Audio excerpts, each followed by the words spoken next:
Good evening, everybody. It's great to see everybody here tonight. I'm Judy Greenspan, the Director of Public Programs here at the Center for Jewish History. And on behalf of our partner organization, the American Jewish Historical Society, I'm really pleased to welcome all of you to tonight's program. This is one that I have been looking forward to for quite a while. Rachel Miller, the Center's Director of Archive and Library Services, is here to share with us a most unusual story from our archives, the tale of Sidney Franklin, a 20th century gay Jewish matador, colorfully known in his own day as El Torero de la Torah, or the Bullfighter from Brooklyn. So, presented in honor of LGBTQ Pride Month, this program is also the first event in our new series called Out of the Box.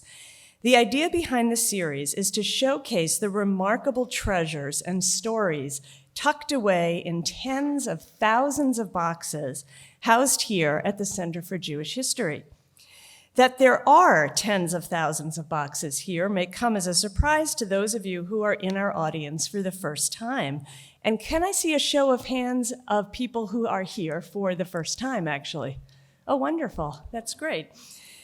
So before we begin, I'd like to take a moment to introduce you to this remarkable institution. To me, the Center for Jewish History is both a New York City gem and a somewhat hidden treasure. A renowned research institute for scholars of Jewish history, the center is also a destination for public programs, conferences, concerts, exhibitions, and genealogy research. And most importantly, all of this is because the center is home to our 5 partner organizations and their extraordinary archival collections. Our partners, the American Jewish Historical Society, the American Sephardi Federation, the Leo Baeck Institute, the YIVO Institute for Jewish Research, and Yeshiva University Museum together possess the largest repository of Jewish archival material outside of Israel. I think it's safe to say that many New Yorkers walking by this red brick building, many of whom think it's a post office, have no idea that tucked away inside is an astonishing treasure trove of materials that span 1,000 years of history and include millions of documents, hundreds of thousands of books, thousands of artworks, photographs, ritual objects, recordings, sheet music, posters, and film. In other words, the Center for Jewish History is quite literally filled to the brim with stories. And to give you a glimpse of what that looks like, let's see. I can't. I'd like to. It's not advancing. There we go, thank you. Here is part of just one partner's archive, this one belonging to the American Jewish Historical Society in a 12-story building behind this one. Shelf after shelf of boxes like Sidney Franklin's, their contents organized and sorted by the center community archivists, and in the process, their remarkable stories discovered, preserved, and shared. After AJHS received the Franklin collection in 2009, Rachel Miller pieced together the story she takes out of the box for us tonight. Currently, the Center's Director of Archive and Library Services, Rachel graduated from Barnard with a degree in English. After graduation, she spent some time with the archives of the New York Public Library, and while researching the story of Rosika Schwimmer, a Hungarian Jewish suffragist, it occurred to her that becoming a professional archivist was, quote, something I ought to consider. Rachel did consider it further while living in Hungary, where she studied Hungarian and worked as a translator of Hungarian prose and poetry.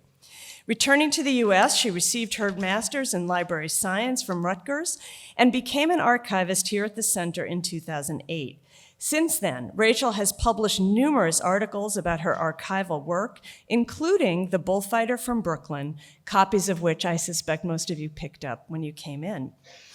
Finally, the stories collected and saved in this building are not meant to be hidden away. Preserving history, telling our stories, looking to the past in order to better understand the present are central to our mission, and Out of the Box is another way we can share the immense resources housed at the center. In addition, you can spend hours or years browsing through our online collections. Our reading room, library, and genealogy institute are all open to the public. Exhibitions, public programs, conferences draw from and showcase the treasures and stories in this building. So on your way out today, please sign up for our mailing list, pick up flyers of our upcoming programs, and we hope you'll come back again and often. Following the story of El Torero de la Torah, Rachel will take your questions, and we hope you'll join us in the Great Hall after the program for a reception. And now, it is my pleasure to introduce my colleague and our speaker this evening, Rachel Miller.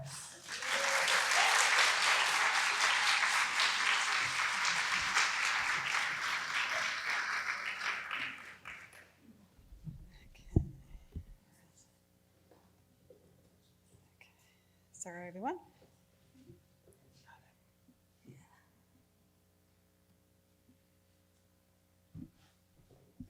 Okay, great. There we go. There he is. Okay. Welcome, everyone. So, what do archivists do? There's many ways to answer that question. I'm going to start by saying we make the human story discoverable. And to do that, we create order out of chaos. We arrange collections in varying states of disarray, and we create description of the collections so that researchers can figure out if the collection holds materials of interest to them. We make the stories in these boxes knowable to researchers and the general public.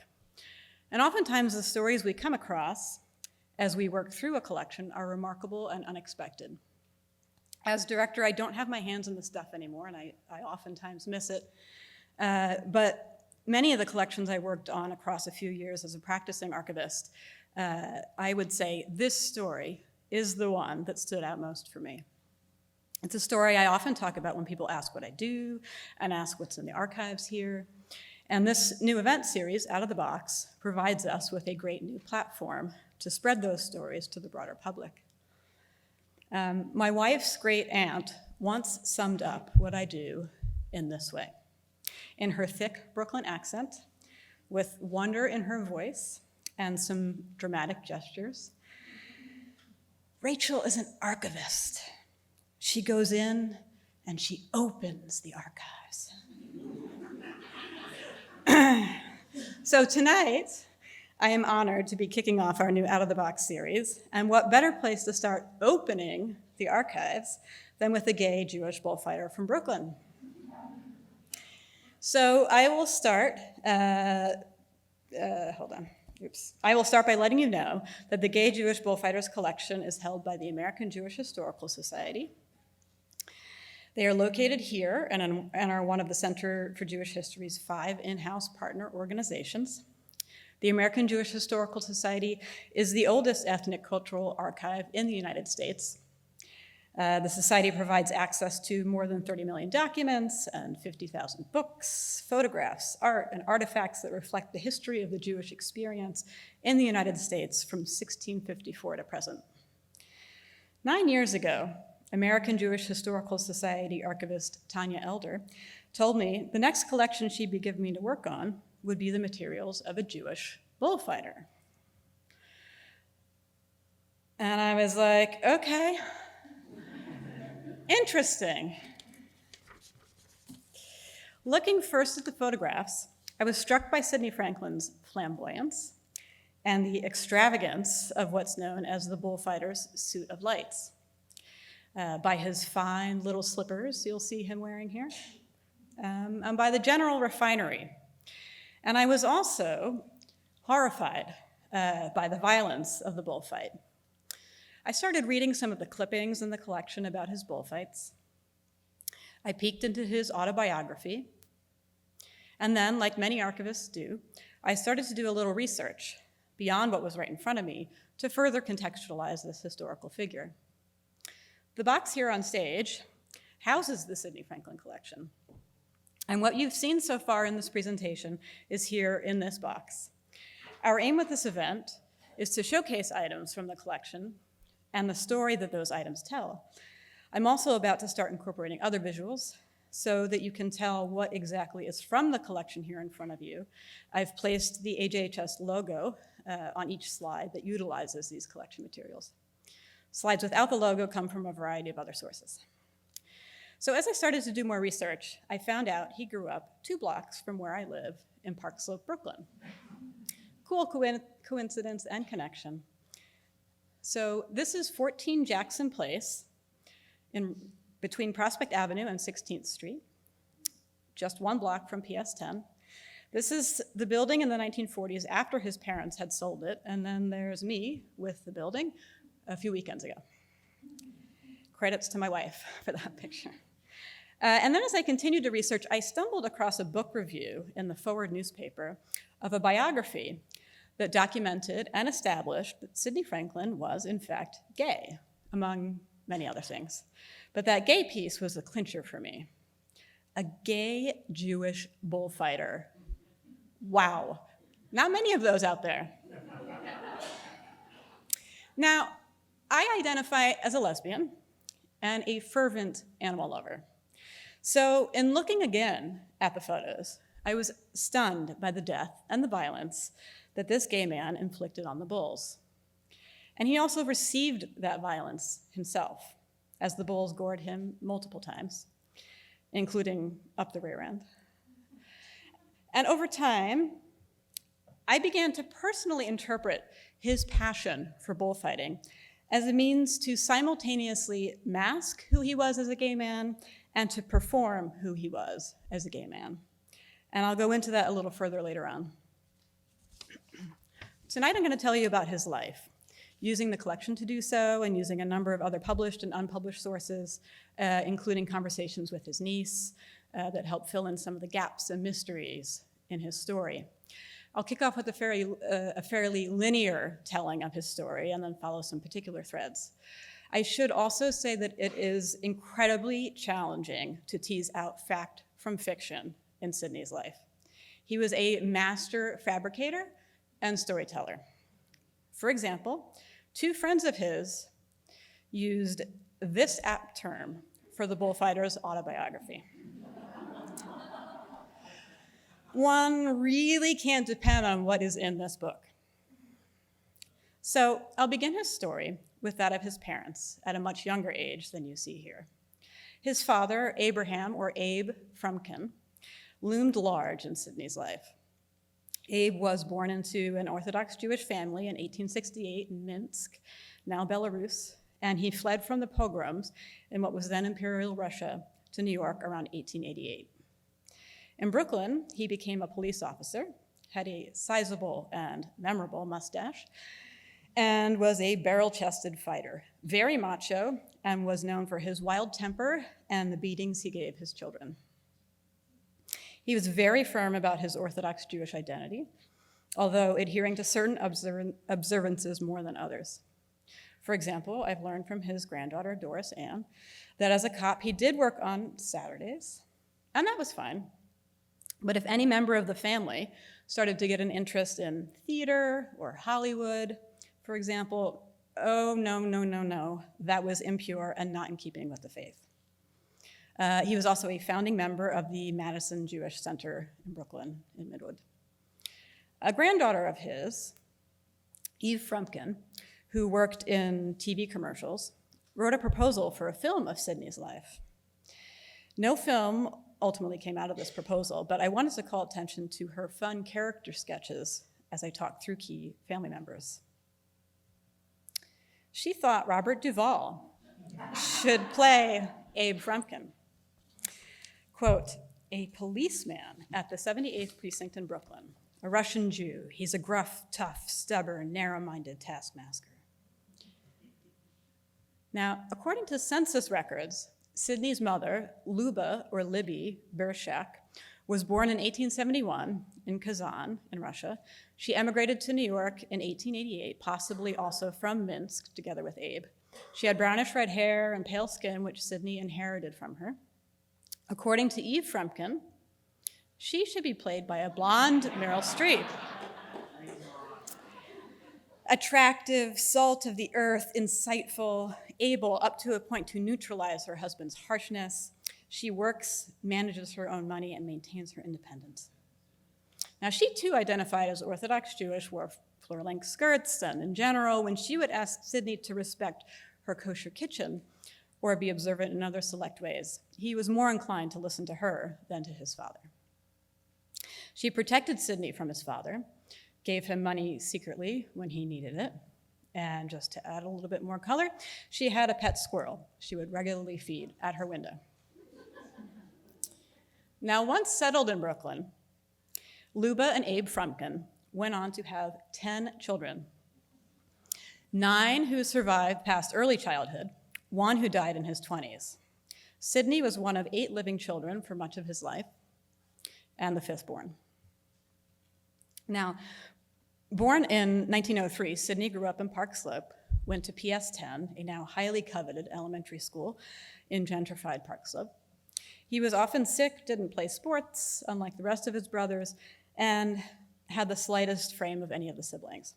His father had 0 patience for this kid he called a fancy. Sidney was into theater in junior high, and he claims to have changed his last name of Frumkin to Franklin at that time as a stage name, in order that his father wouldn't find out of his theatrical inclinations. He chose Franklin after Ben Franklin, the founder of, well, many other things, but the founder of the only reading material that Sidney claims to have actually read, the Saturday Evening Post. And he ultimately kept that name, which I interpret as a distancing of himself from his father and masking his Jewish heritage, like many second-generation Jews of those times. Now, Sidney started up a silkscreen poster art business while he was in high school. His father was not a fan of his son's artistic ways. A recent book called When Brooklyn Was Queer by Hugh Ryan sheds light on what it was like being gay in Brooklyn from mid-19th century just past the mid-20th century, covering the period of Sidney's adolescent years. There's one particular passage that struck me in relation to Sidney. He lived just a few blocks from Prospect Park, which was a gay male cruising place at the time and still can be. Hugh Ryan mentions the role of cops in cracking down on such cruising spots through arrests. I can imagine Sidney's own cop father, whose precinct included Prospect Park, would have been one of those cops involved in the crackdowns. And then one weekend, Sidney went with his partner from the commercial art business, and he stayed a few nights in Asbury Park. Now, to New Yorker writer Lillian Ross in 1949, Sidney said he and another man went to Asbury Park together with 2 chorus girls.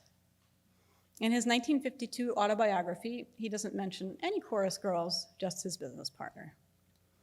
Now, when he returned from his Asbury Park getaway, his father flew off the handle and beat the living daylights out of him. Sidney claims he was knocked unconscious in the evening and only woke up come morning.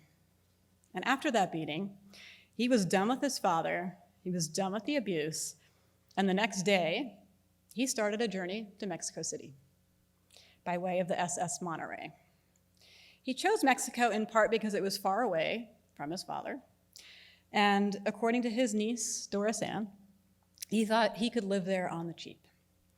Now, running away to Mexico was a dramatic move, but then Sidney was not a man of subtleties. He loved what he saw in Mexico City. He quickly started up another commercial art business and regularly lunched at the cantina pictured here, still in business. He made a good living making posters, and then started making posters for bullfights. And this here is one example of his art that I've seen. Now, Sidney was reluctant to go and see his first bullfight. But while a spectator at the very first one, he wrote that he fumed over his impotence to stop this wanton brutality. He also vomited after that fight.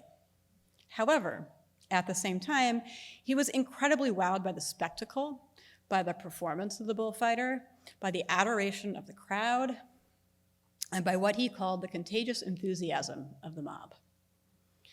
And one night over dinner with some Mexican artist friends, Those friends said to Sidney, no American would ever have the courage and passion to become a bullfighter.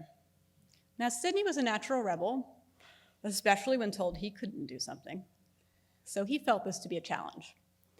He allegedly told them, Americans have more guts in their little fingers than the rest of the world put together. They laughed at him and said, oh yeah, then let's see you give it a go. And so he did, originating from both a place of national pride and identity, as well as his own individual pride and vanity. And one of the best-known Mexican bullfighters of the time, Rodolfo Gaona, began training him. And he also, Sidney, went to work in a slaughterhouse, so he would become familiar enough with the bull's anatomy in order to make clean, quick kills. His first bullfight in Mexico City in September 1923 was a success. Now, interestingly, a three-part feature that Lillian Ross did on Sidney in the New Yorker in 1949, Sidney mentions that as a kid, he was part of Aunt Jean's Humane Club of the Brooklyn Daily Eagle. And he said, well, at that time, the life to me of both man and beast was the most precious thing on this planet. Then Lillian Ross wrote, in the quarter of a century since then, Franklin has come to feel that the act of dominating and killing bulls is the most important and satisfying act a human being can perform. She quotes Franklin as saying, it gives me a feeling of sensual well-being. It's so deep it catches my breath. It fills me so completely I tingle all over. It's something I want to do morning, noon, and night. It's something food can't give me. It's something rest can't give me. It's something money cannot buy. Talk about obsession. Now, after his first bullfight in Spain in 1929 in Seville, he was such a success that the crowd swarmed, as you see here, and carried him out of the ring like royalty. He felt high on the reaction of the crowd. He loved how bullfighters were idolized. He loved everything about the performance, the ritual, the adulation, and the press coverage. Fans were exclaiming, "Que hombre," or "What a man," and he ate it up. Here was a profession, an art, a sport in which he could be appreciated for his masculinity and macho-ness. He had found a satisfying way to peacock his masculinity. Now here he was on a stage where he could perform in such finery and with such flair, while at the same time remaining in the closet. Here he found a place where his own brand of queer self-expression was permissible but invisible. However, his father, for whom Sidney's masculinity was never enough, was having none of it. When Abe Frumkin first saw photos of Sidney bullfighting in the Spanish media, he thought he was at a costume ball. Now, looking back through today's eyes at the constant physical abuse that Sidney suffered as a child, I think about how our understanding of trauma has shifted over time. Sidney wrote in his autobiography, "Certainly none of us ever dreamed that my pa's hot temper had spawned a matador." Well, it did. And talking to Sidney's niece, Doris, she spoke extensively about the abuse in the family and how the cycle of abuse and trauma just kept going with only a few exceptions, which has also been referred to by a second niece as well. Now, I see Sidney's trauma as being transferred to and passed along to the bulls. They were the outlet for his trauma, and his niece, Doris, went so far as to say that every bull was his father. Now, she and I talked about how the life or death existence that Abe Frumkin lived during the pogroms in Russia was transferred down to the family in Brooklyn. And Sidney found a home in the life or death existence of a bullfighter in Mexico and Spain. Sidney claims to have killed thousands of bulls, but a few of those bulls did manage to gore him. Here, in this photo, in his thigh, but worse during a different fight up the rear, necessitating surgery and ongoing revisions to those surgeries which plagued him up until his 1976 death in New York. Now here is Sydney following the rear goring, recovering in the hospital. One of the men by his side was his sword handler and valet, Louis Crevetto. And here they are together, with Louis Crevetto's hand on Sydney's knee. Now, sword handlers and valets have very close relationships with their bullfighters, trimming fingernails, dressing them, and so forth. It's an open question as to how close Sydney and Louis's relationship was. But according to his biographer, by the 1940s and 50s, it was an open secret in the bullfighting community that Sydney was gay. His niece, Doris Ann, said it was known in the family as well, but not talked about. She recalls him in particular staying with her family in the 1940s with a bullfighting protege of his, Julian Faria. And at night, there were 2 cots in a room for them to sleep on, and she would see the 2 cots pushed away by morning and the sheets on the floor where they had been sleeping together instead. In the 1940s, Esquire editor George Wiswell invited Sydney to join him for a weekend in Connecticut. Sydney asked if he could bring a nephew along, and Wiswell agreed. Wiswell gave them separate rooms, but in the morning when he brought coffee to Sydney's room, he found them in the act together. And I should also mention that there's been some talk of his potential involvement with male teenagers at a bullfighting school in Spain in the 50s, though that would have to be more fully confirmed if that would even be possible. However, throughout his 1952 autobiography, Sydney engages in a fair amount of heterosexual posturing, and he strategically scatters around a few heterosexual markers. Here we see his flagrant vanity in his bullfighting costume, and then one of only 2 lady friend characters in the book makes an appearance.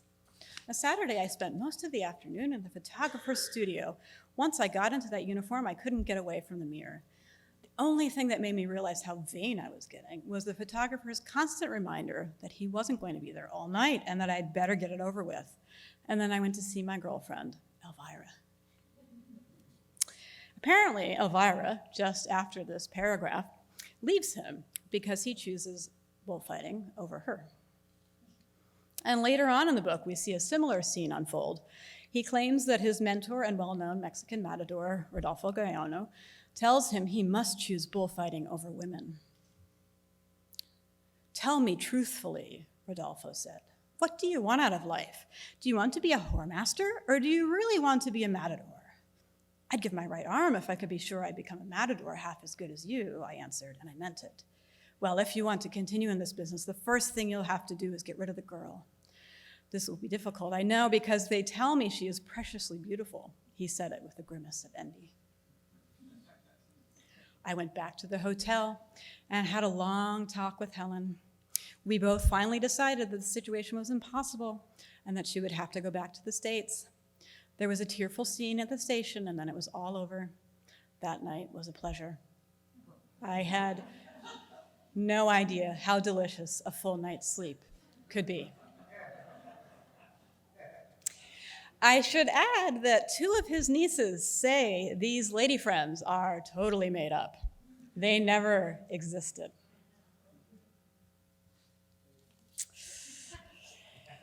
And then also in the book, he goes into a tall tale about being taken in by a tribe who is enamored with his red hair and pale skin. He tells of a tribal chief who wants Sydney to impregnate their teenage girls with red-headed babies. And about a dozen women were brought to him in the night. Talk about an overblown attempt at establishing his virility and heterosexuality. Now, the New Yorker's Lillian Ross once asked him why he never married. And one of the reasons he cites is that he'd been around animal breeding too much, and that had affected his viewpoint. Now, I'm not really sure what that means, but I welcome your interpretations. And I can't resist showing you some items from the collections here.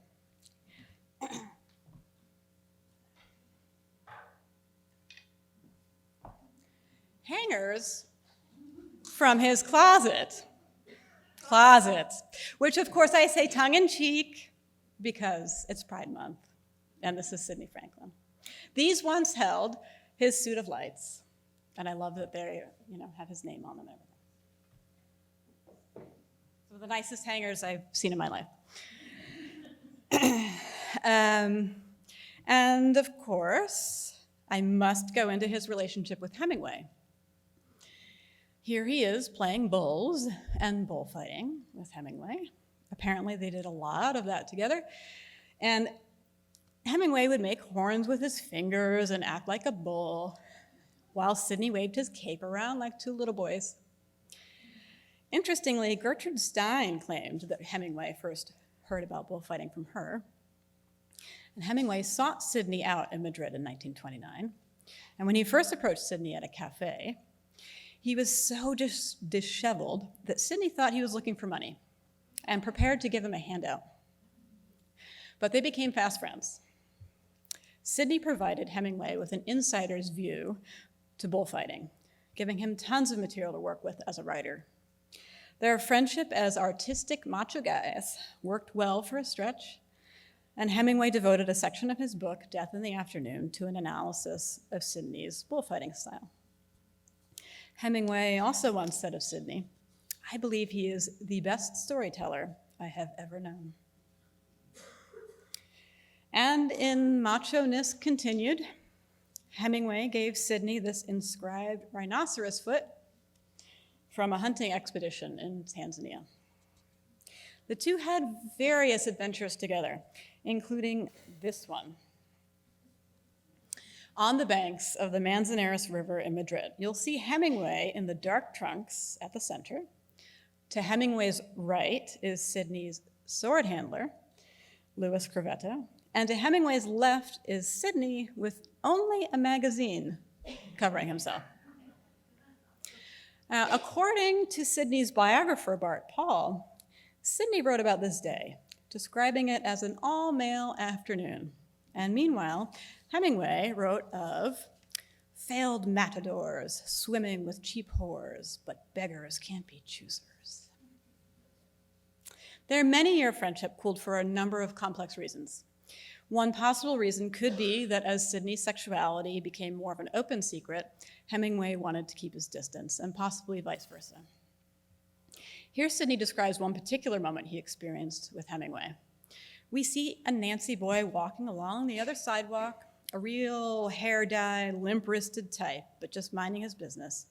"Watch this," says Ernie. He crosses the street and knocks the poor maricon down, hurts him with no warning. And now shifting to all-male company in clothing, here is Sidney at the center, almost the center. He's kind of balding there. And he's right next to Jack Dempsey with a cigar or a pipe in his mouth, a hearty dose of masculinity in suits. Sidney very much liked to surround himself with celebrity. In junior high, he had dreamed of being an actor, and as an adult, he had some brushes with Hollywood. Here he is on the Goldwyn set of The Kid from Spain, directed by Leo McCarey, with a strategically placed copy of Hemingway's Death in the Afternoon in the background. Sidney ended up being a technical advisor on the film and making a brief appearance in the film, which features famous Jewish comedian and actor Eddie Cantor as an incompetent bullfighter who appears in underwear and then ends up riding the bull's horns. And here we have a staged shot of Sidney and Eddie Cantor reading Death in the Afternoon. Now, Sidney also got to hobnob with Paulette Goddard during The Kid from Spain. And he also had a little time with Douglas Fairbanks, arm in arm, in 1926 on the set of The Black Prince, which Franklin may have been an extra in. Continuing on the celebrity thread here, he spent 2 weeks with FDR Jr. watching bullfights in Spain, and Sidney trained him on bullfighting a little bit, trying to turn him into a bullfighter. Here, FDR Jr. is wearing one of Sydney's bullfighting hats. Now, when you work with archival materials, the backs of the photos often present unexpected, fun tidbits of information. For example, here it says, Sidney Franklin and Franklin Roosevelt Jr. in Paris just before Jr. was to return to college after spending the summer in England, France, and Spain, where Jr. actually gave a fighting cow some cape passes after being tossed by the same cow very unceremoniously on his rear. Now, Sidney spent some time back in New York periodically, lecturing and performing with his cape without bowls, giving talks around the city, including at Barnard College, for those of you from Barnard here in the crowd. In 1937, he spends time with Hemingway in Madrid during the Spanish Civil War, serving as a correspondent. There's a whole long story there. And when World War II breaks out, he tried to join the military unsuccessfully once, and then allegedly on a second try ended up on some top secret mission in North Africa. But as with so many bits of his life, that should probably be more fully confirmed. Now, in 1945, he finally achieved his lifelong dream of becoming a full matador in Madrid's terms, which is bullfighting's equivalent of a PhD. So it's a thrilling moment for him. In his autobiography, he spends half a sentence on it. And in the 1950s, he published that autobiography and founded and ran a bullfighting school, 8 miles outside of Seville. Things started to go downhill for him a bit, no longer in the spotlight as he'd like to be, and actually Spain kicked him out over an unregistered car in 1958. Then he returned to Mexico, where he served as a broadcaster for bullfights. And he experienced one last goring in Mexico in 1959 before his accountant brother bought him a ranch in Brownsville, Texas, where he lived until he suffered from a stroke in the late 60s. His family brought him back to New York, and he lived in a nursing home in the village on Hudson Street for the last 7 years of his life. With the stroke, he had lost his ability to speak or write, and as a great storyteller, that was a huge blow to Sidney. And he died in 1976. Well, 9 years ago, this collection to his guide, this guide to his collection went up online. We archivists call it a finding aid. It includes biographical information about people documented in the collection, description of the folders in the collection, information on provenance, and links to materials that have been digitized from the collection. It's then indexed by search engines and discoverable through Google, for example. And so within a few months of uploading this online, Sidney's niece, Doris came across the finding aid. And she was unaware that there were materials related to her uncle at the American Jewish Historical Society. She was super excited. She came in to see the collection to tell us all sorts of stories about her uncle and his goings, and a lot about his goings. I learned more about the body of someone whose collection I processed than I ever had before, and to donate more materials related to her uncle. And that conversation with Doris Ann, for me, played a big role in strengthening my interest in Sidney, having that personal connection. And some of the donations that Doris Ann made were records that the family had made together and recorded together around 1946. She told us that Sidney brought in a recording device to make those records, and that he even had some grand idea of commercially recording the family singing and putting an album out. So like instead of the Von Trapp family sings, the Frumkin family sings.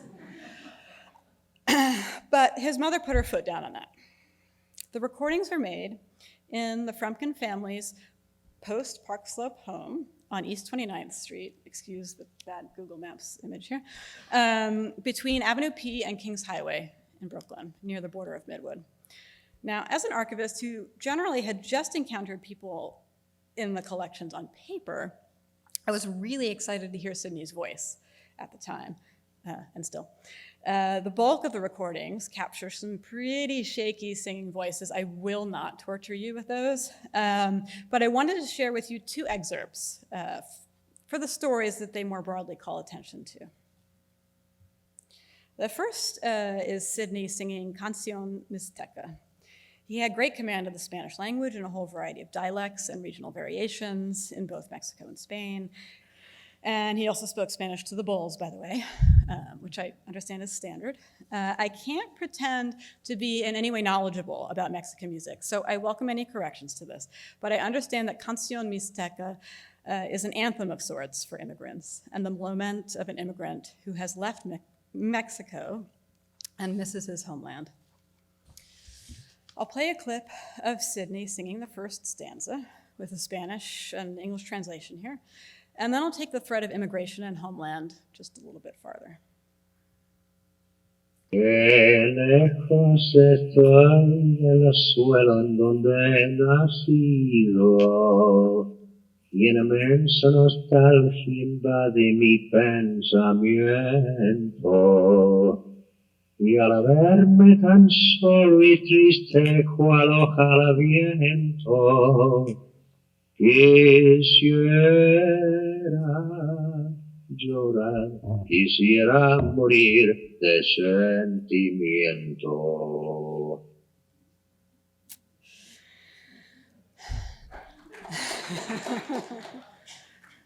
Sydney would love that clapping.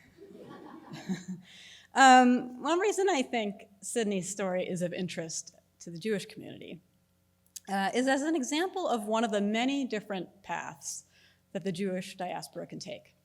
So when his parents fled the pogroms in Imperial Russia for a new life in the US, I imagine that felt to them like a life or death decision and a desire to live somewhere where they could be themselves. And in some ways, Sydney's decision to flee his family in Brooklyn for Mexico City likely also felt like a life or death decision, an attempt to live somewhere where he could find a way to be himself, though of course not specific to persecution for being a Jew. He also ended up trying to make a home in Spain, and though in both places he was something of a novelty and on the fringes, in all those different homes, he continually felt the need to assimilate and to prove that he belonged. I see him as a second-generation immigrant who never quite found his place, but he did find an identity that felt like home to him as a bullfighter. And interestingly, he titled his autobiography Bullfighter from Brooklyn, referring to where he originated from, but never felt to be home either. But his Brooklyn pride was strong. His national pride was also just as strong, and he dedicated the first bull that he killed in Spain to the American tourists in the audience. However, the noticeable gap here is his lack of identification with the Jewish community. I don't believe that he mentions that he or his family was Jewish a single time in his autobiography. I would have to reread the whole book again to fully confirm that, but it's not explicitly present at all when he reflects on his childhood and family in Brooklyn. His niece Doris Ann says he rebelled mightily against Jewishness in reaction to his father specifically. And here's one interesting example from Bart Paul's biography. At 5 p.m. on June 9th, 1929, Sidney Franklin was more than just good. He was brilliant, even if he said so himself. He entered La Mastranza after first visiting the bullfighters' chapel under the stands and lighting a few candles and saying prayers to the Blessed Virgin. This was not something of which his pop or his rabbi in Brooklyn would have approved. And at the same time, he was something of a hero and legend in the American Jewish community. The Jewish press at the time reported exuberantly about his bullfighting successes. And he spoke Yiddish, and you'll hear that in the next recording that we had to, briefly. Now, when the New Yorker's Lillian Ross asked Sydney why he never married, he cited a few things. I mentioned one earlier around animal husbandry, and another was this. Anyway, there's no real love other than a mother's love for her child. Now, there's a certain level of banality to the recording that I'm about to play. Mother and son are talking about what his mother thinks of the recordings they've just made of various family members singing, and who her favorites are among the family and siblings, who else she'd like to hear sing. And her favorite is her granddaughter, of course, Doris, or Doris Ann, who you've heard me mention a number of times. You'll hear his mother's voice with her own special accent. You'll hear his voice, his very Brooklyn accent, and how very sure he is of himself. And then there's a nice Yiddish treat at the very end. But what I love about this moment between mother and son is the intimacy, the humor, the care they clearly feel for one another. It's all there in this upcoming 60 seconds of their lives. It's a window into their relationship. And that's part of the power of the archives, that ability to bring such a relationship back to life. Now look, Ma, when you heard the records, whose records did you like best? Doris. You like Doris? Why? Yeah. Why? Because I like her singing. And then after Doris, did you like Carol's too? Yes. Well, what music did you like the best? Still Doris. Still Doris? And Helen's? Helen's is a little too loud. Yeah, well, then we can tone it down. Well, what else? Well, say what you think. What would you... Well, that's what I say. I like something soft. Yeah, what else? Not Holland. Go ahead. So what else do you want? I like to everybody sing together. All right. If Harry were only here, you'd have him sing too, wouldn't you? Sure. All right. And maybe Sandra. That's right. And Bella. And Bella. Ruby, of course. The whole family. A chorus. Wonderful. Yeah, sure. Well, those I'm mit Mazel, go ahead, say it. So I mit Manu mit Glück. All right. Okay, hello.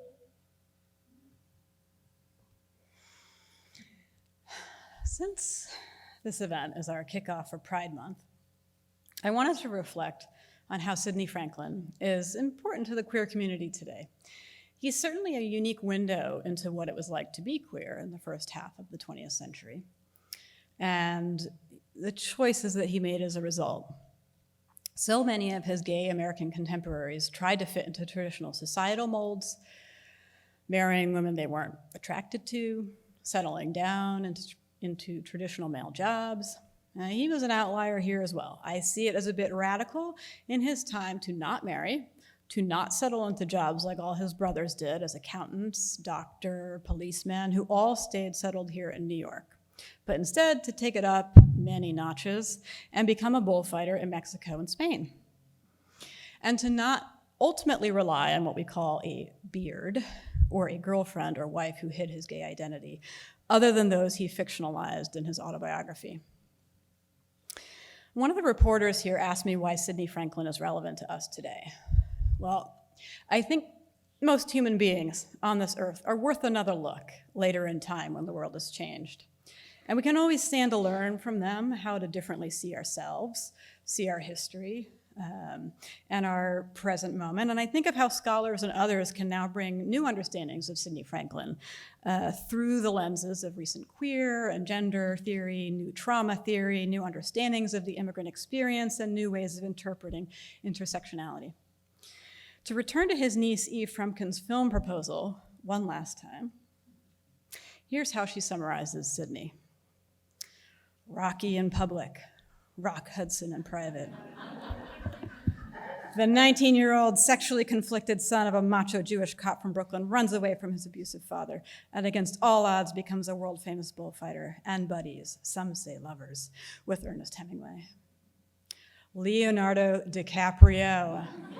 Yes, yes. Fair-skinned, charming, intelligent, sensitive, also stubborn, self-centered, controlling, hot-tempered, driven by fear of inadequacy, rooted in his father's rejection, he compulsively needs to prove himself. The super macho world of bullfighting provides the perfect vehicle. And according to Sidney Franklin's biographer, New Yorker editor William Shawn had serious dreams of a Technicolor musical with Gene Kelly as the lead. Yes, please.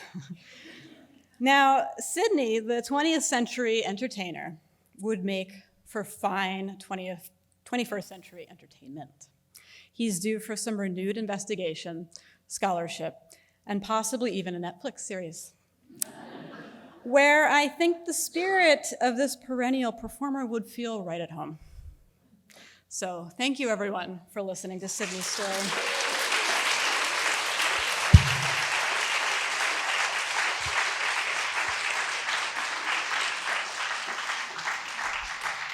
And I, as an archivist librarian, I wanted to cite my main sources here, and those who I'm grateful to. Many people here in this room I'm grateful to for helping to make this talk happen, and I welcome your questions.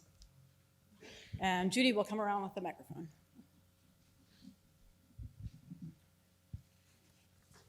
Thank you. This was an amazing talk, and what we have in our archives is probably amazing.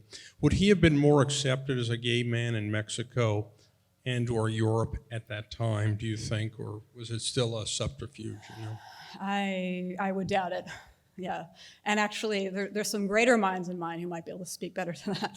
I don't want to put you on the spot, Louise. Yeah, yeah, no. But he actually, one of the things that his biographer called attention to was the fact that there was an anonymity that he found in Mexico that he couldn't have in the neighborhood in Brooklyn he lived in. And so he enjoyed that, disconnectedness from people so that he could go about his life without neighbors who knew him since he was a kid, et cetera, et cetera. So he could bring in male guests with less people noticing than back in Brooklyn. Hi. As closeted as he was his whole life, how do you think he would feel about this discussion during Pride Month? I mean, I think he would love it. Does that hesitate? Do you ever think about doing it to honor his memory? I mean, I think if he were alive today, he'd be like at the front of the Pride Parade. So like there would be the Dykes on bikes, and then there would be Sidney Franklin with some bulls. So.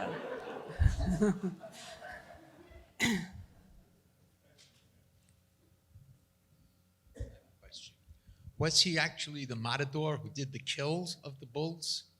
Yes. Wow. Yes, he was. Any more questions?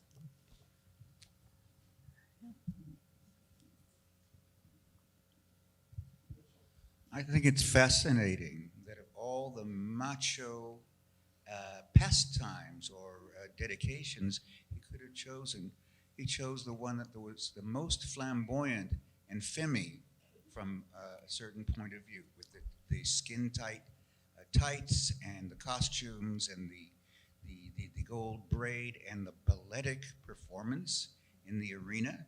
They're like ballet dancers, matadors. And so he chose, actually, in a sense, a covertly gay identity in choosing that particular macho path. Mm-hmm. Mm-hmm. Maybe you said that already and I didn't hear it. No, yeah, it's great. I might have missed this, but do we know what happened with him and his lover, Louis, right? I don't actually know what happened to Louis later. And also his protege, Julian. I'm not sure what came of him either. Hi. So you said that when he first moved to Mexico, he made a living as a commercial artist. Did he continue with his art throughout his lifetime, or did that sort of taper off after he picked up bullfighting? And was there anything did you see his art? Was it telling at all? He, again, like full-fledged took on this new obsession of bullfighting, and as soon as he decided to devote himself to it, he shut the business down. And he did some art after that, but just dribs and drabs here and there. So the one piece I showed during the presentation is something that he had done since. I was just wondering, as a openly lesbian archivist, how do you relate to the material in this collection and maintain some distance with your own point of view, and also to place it into historic context and let the subject speak for itself? Mm-hmm. Yeah. Well, there's definitely a distance for me when it comes to the bullfighting and bull killing piece. But at the same time, I think the overlap. So, my experience of living briefly as a closeted lesbian is no comparison whatsoever to what Sydney went through. But I do think that my own experience helps me a little bit to understand where he was coming from, while at the same time recognizing I have no idea what it was really like to be in that particular moment in time, and surrounded by those kind of pressures and being brought up in that kind of family. Hello, here I am. I would like to know about like how the announcement, or like how people came to find out about his sexuality in Spain and Mexico, and if it was embraced or if the school is still open.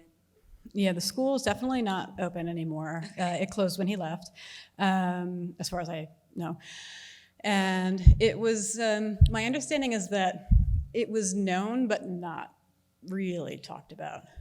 Beyond that, I don't. Do we know about it current day? Like if people know? I don't know to what extent he might still be talked about there in Spain. I could Google it too.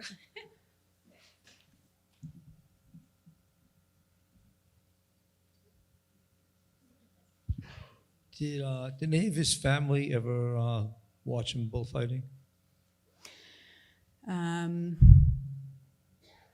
Not that I have read any evidence So maybe of. like the father giving him some kind of approval by being a real man?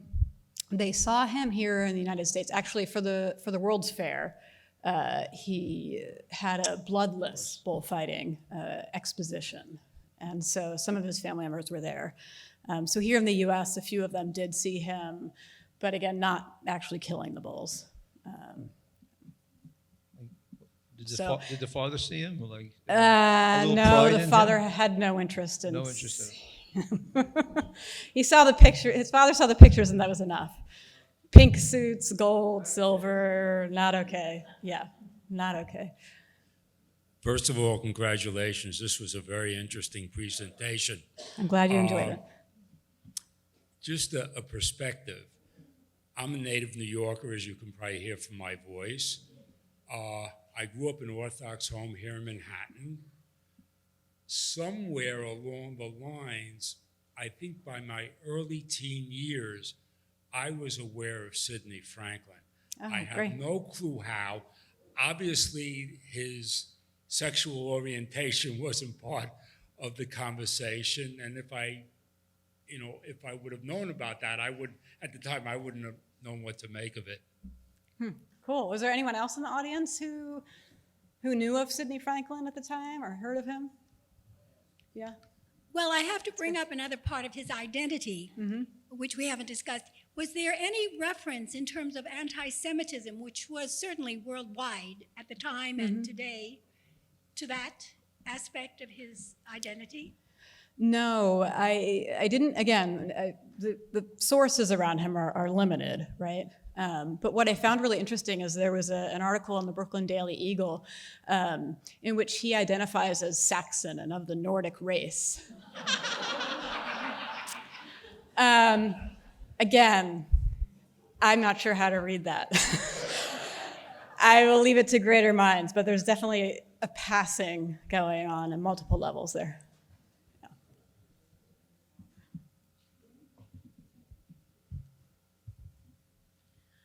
Did you make any attempt to contact people in Mexico or Spain, or have anybody as a go-between? Are there people there who still remember him and talk about him and would have a totally different perspective from the people in the States? There must be, but again, as an archivist and not a historian, I've come at this from sort of what's in the collection and accessible biographical sources. But I really do think he deserves a deeper investigation across cultures and nations to get a sense of, again, how the media portrayed him in Spain, how the media portrayed him in Mexico, and living memory still of him in those places. Hi.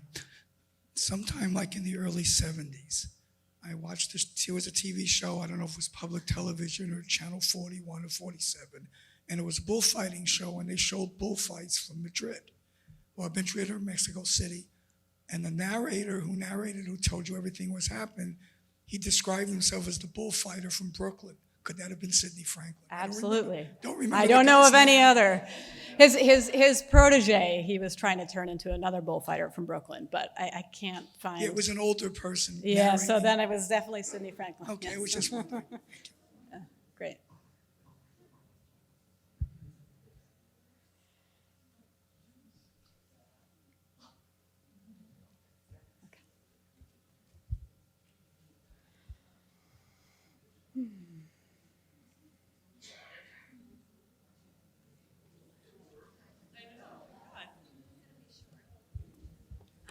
Hi, it was a wonderful presentation, and I'm going to quote my beloved Aunt Reba, who immigrated from Russia to Mexico City in the early 20s. And I'm sure she would say, in response to this wonderful presentation, oy vey, ole. Thank you. Yes, and gay.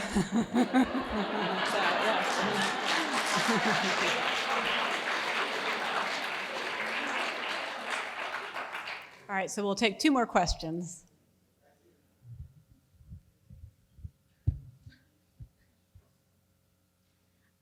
I was just wondering about his teacher. You said his name was Rodolfo Gaona, and of course that immediately took my head to the Vilna Gaon.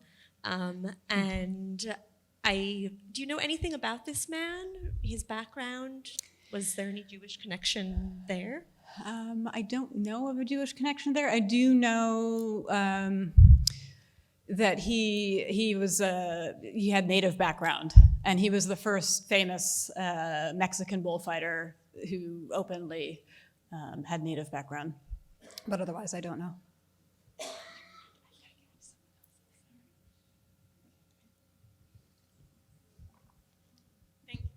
Well, clearly what makes Sydney unique is that he's Jewish and also gay, but is the community of Toreadors, are they gay? Are they gay? Yeah, for the most part. I don't know. I feel like the popular images of womanizers, yes. Louise knows a lot of things. Would you like to say something, Louise?